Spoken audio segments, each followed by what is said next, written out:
Hey, this is Greg McAfee, and welcome to the Greg McAfee Show. Now let's get started.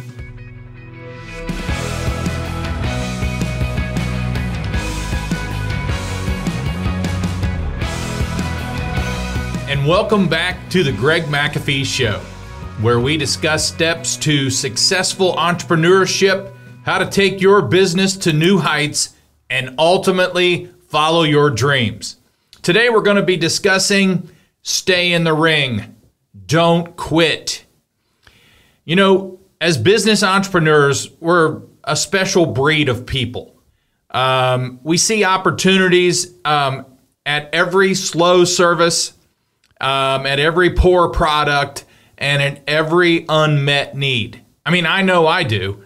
I constantly find myself, if I was running this place, this is what I would do. And as I've talked to other entrepreneurs around the world, basically, we all feel the same way. We just want to provide better service. We want to provide a better product. And that's what we do. So we're gung-ho. We go at it at full speed a lot of times. And, you know, however, 20% of new businesses fail every year. And almost 50% of those fail. 50% of those that make it by the fifth year fail. So by the fifth year, 50% of all new businesses fail. So why is that? What we're going to talk about today, most of the reasons for those failures, by the way, comes down to lack of planning, financially, growth, serving a customer, being in the wrong location. Okay, so what we're going to talk about today are those that when times get tough, they just don't quit. Okay, they just don't quit, because a lot of people, when times get tough, they just quit and they walk away from it, and then they regret it years later. So, you know, there are times in my 32 years that it would have been really easy to quit. I mean, let's face it, quitting's easy. The regret of quitting is hard, but quitting's easy. Throw in the towel, tap out, whatever. There's been many times in my 32 years of career that I could have done that. And, you know, at one time, the second year in business, my phone didn't ring for 2 weeks. And, you know, I had a couple of people ask, what are you going to do? I mean, for 2 weeks, my phone didn't ring. That didn't mean I didn't have work for 2 weeks. That means my phone didn't ring for 2 weeks.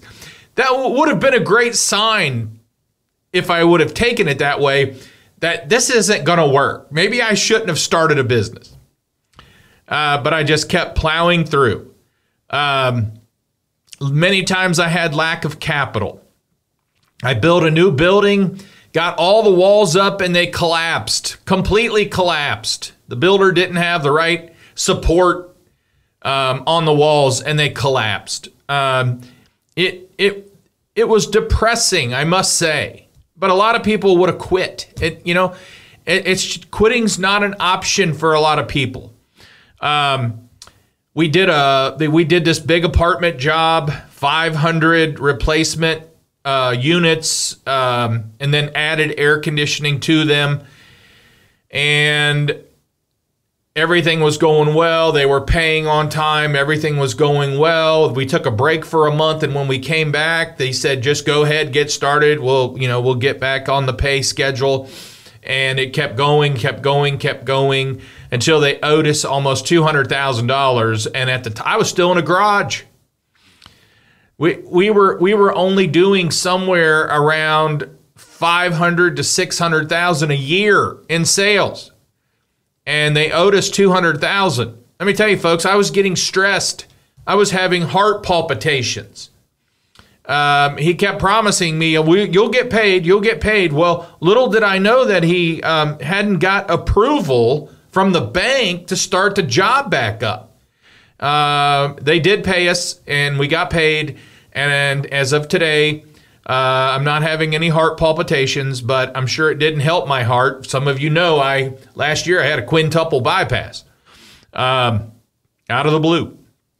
So anyway, there were a lot of times where I could have thrown in the towel. But quitters never win and winners never quit. So let's take a look at some very successful people. And I know there's many definitions to success. But let's take a look. I've handpicked a few that I think are successful in what they did or what they do today. Now, the first one is today. Elon Musk had many odds against him. He really did. And many public naysayers and some that he really respected. We could spend an entire podcast on Elon Musk, and one day I might do that. But here's a couple of his quotes. He said, "No, I don't ever give up. I'd have to be dead or completely incapacitated." He also said you should not give up unless you're forced to give up. So if you completely run out of money, then you should give up. There are times where there are sensible times where you need to throw in the towel, okay? But by far, it's not just because things are going a little tough for you. And that's what we're talking about today. Ford Motor Company today is the largest American-made automaker, and Henry Ford is known as the automotive assembly line. He wasn't an instant success. As a matter of fact, he failed like 5 times. His early businesses failed, and he went broke several times before he founded the successful Ford Motor Company. And we all know that Michael Jordan, at one time, he didn't make his high school basketball team. He was not good enough. And he said that was the motivation required to keep working on his craft of basketball. And Jordan was bypassed on the Laney varsity roster, and instead he was put on the junior varsity team. Later in life, the best player ever said this: "I have missed more than 9,000 shots in my career. I have lost almost 300 games. On 26 occasions, I've been entrusted to take the game-winning shot, and I missed. And I have failed over and over and over again, and that is why I succeed." Okay? So we're not talking today about failing. If you can't take failing, you shouldn't be in business, because you're going to fail over and over and over again.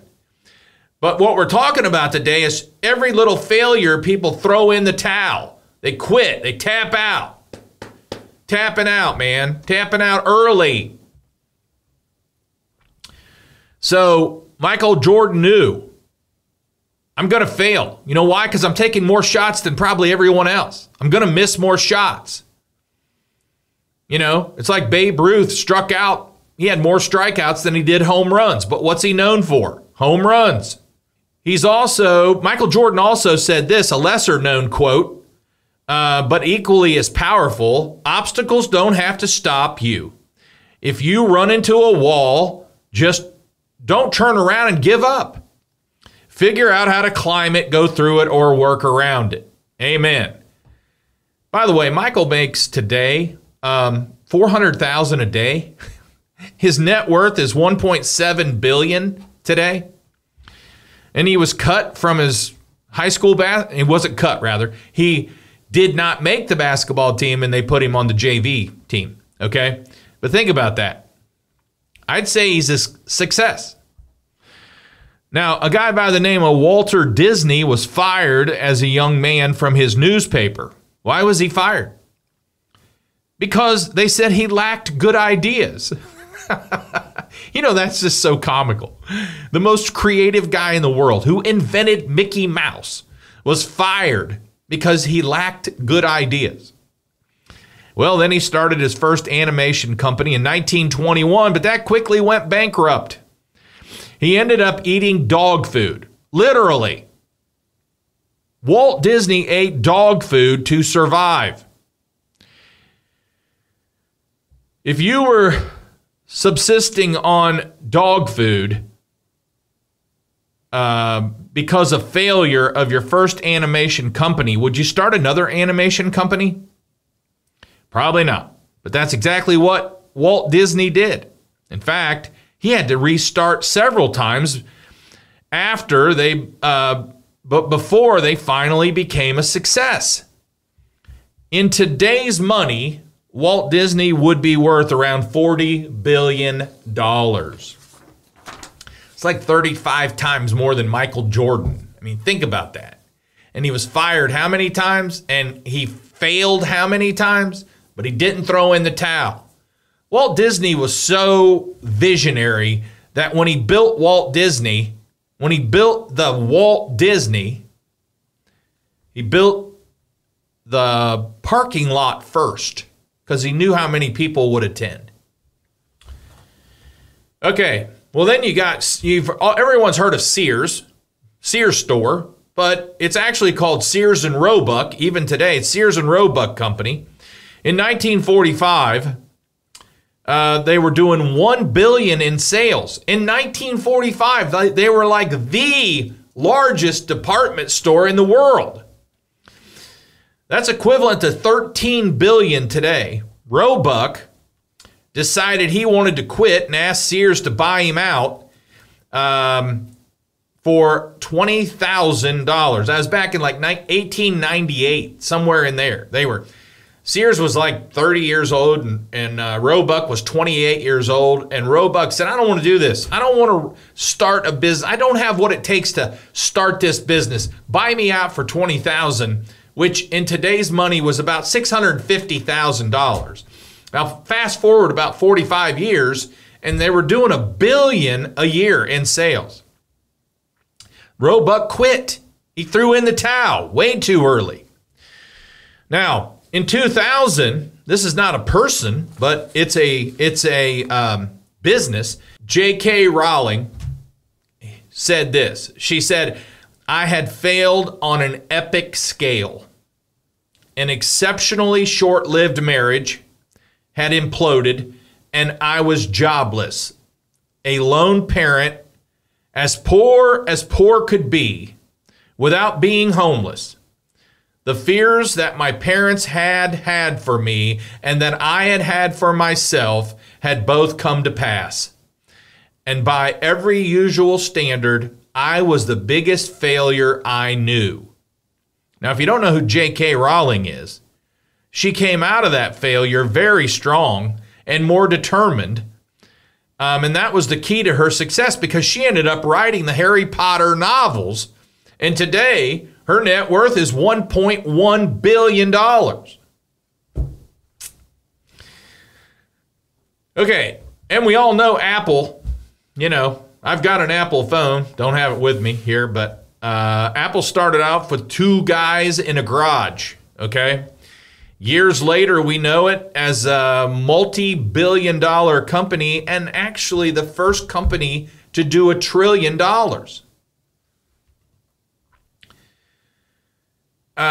With thousands of employees. Yet, almost unbelievably, Steve Jobs was fired from the very company he started. The dismissal made him realize that his passion for his work exceeded the disappointment of the failure. And then future ventures such as Next and Pixar eventually led Steve Jobs back to the CEO position of Apple.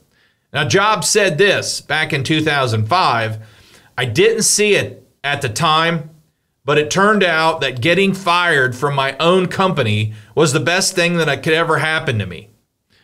Today, in today's money, Steve would be worth about $45 billion, okay? $45 billion. And in 2000, the founder of Netflix, Reed Hastings, offered Netflix to Blockbuster. They went to Blockbuster. I did a whole podcast on this once.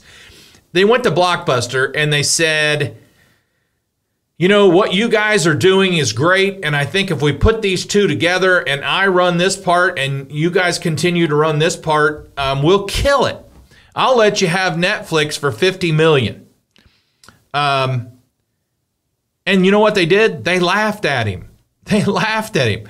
We don't want Netflix.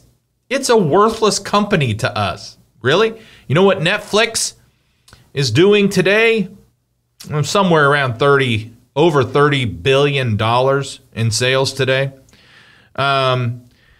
They underestimated Netflix. They underestimated Reed Hastings, and they refused to adapt to the innovative streaming way of today. Blockbuster clung to their time-honored brick-and-mortar stores and died shortly after. Today, only one blue-ticketed store remains, symbolizing a critical lesson. When something moves online, move with it. Otherwise, you'll pull a Blockbuster. Okay? So, they failed. They basically quit because, what did I say earlier? Lack of thinking, lack of thought, lack of planning. Okay? They didn't plan ahead. Terrible. They were sitting at a board table figuring out how long people could keep their movie while Netflix was killing it out there. Okay? All right. So, with that, let's talk about some characteristics of quitters that we should all avoid. So, these are characteristics of quitters. Number one, they resist change. You know, if you're going to be in business and you're going to resist change, you might as well hang it up right now, because you either change or you change jobs, right? But you change by demand or you'll change by default, okay? So people who resist change end up quitting. Number two, when faced with a challenge, they make excuses. There are so many challenges in even a small business. If you have 1, 2, 3, 4, or 5 employees, you have challenges, okay? And if you can't face a challenge and move forward, you might as well hang it up now. Because if you can have all the excuses in the world you want to have, but that's not going to make you successful. And they end up quitting. Number 3, they crave instant gratification. And I know we live in a world of instant gratification. That doesn't mean it's good, okay? Instant gratification. Everybody wants it now. I'll start a business now. And I'll be honest with you, folks. I say this often because I'm a firm believer in it. But if you're in a climate that is extremely hot, you're going to succeed faster, at least on paper, okay? Because it's hot. And everybody, if you're in a heating and air conditioning business, you're going to succeed faster in a hot climate than you would in a mild climate. I mean, I'll show you a good business, and I'll pick one that is in a mild climate who's killing it, doing 40 to 50 million a year. That's hard to do. That's extremely hard to do. But most people can do, in a hot climate, most companies are doing 20 to 30 million anyway. And they don't even have to try. Because it's hot and people need you 24/7. There's a lot of companies I know that they have to start at 5 a.m. because it's so hot by noon. But everybody wants instant gratification. So they see these guys in the hotter climates and they think, I can do that. Well, they can't do it if they're not in a hotter climate. And they can't even do it in a hotter climate if they don't have everything else that's required to run a strong business. Everything it takes. All right, number 4, a characteristic of a quitter is they lack good counsel. I mean, that's biblical, folks. You don't get good counsel, you're not going to be around long. Some of these guys, they got it all down. They know it all, right? They got it all down. I can do this. They lack good counsel and they end up quitting. It's not like they thought it was going to be. And the final one I have here, number 5, they're just not willing to put in the time. They're just not willing to put in the work. And And when you're not willing to put in the time and the work, you might as well hang it up. And they quit. They just didn't realize it was going to be this hard. Okay? I just didn't realize.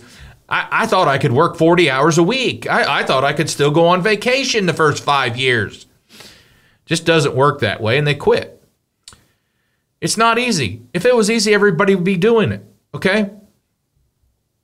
Albert Einstein once said, success comes from moments of frustration when you'll be most uncomfortable. But after you've gone through all those bitter times, you'll be stronger. You'll become stronger, and you'll get closer to success. So don't quit. Hang in there. You got this. You can do this. And if you want to survive and then thrive, it can be summed up with 3 words. Do not quit. Okay? Do not quit. Okay, I hope this helps. And before we wrap up, if you're watching on YouTube, don't forget to like and subscribe below. You can also support this podcast by rating and reviewing on iTunes or your preferred listening platform. Keep listening because we just share things that help you grow your business, help sustain you as a business owner, and encourage you more. And all that does is help you sleep better at night, which is what I teach, how to sleep better at night. And be sure to tune in next week when we continue to discuss ways to do those things in business. And thanks for listening. And as always, carry on and have a great day.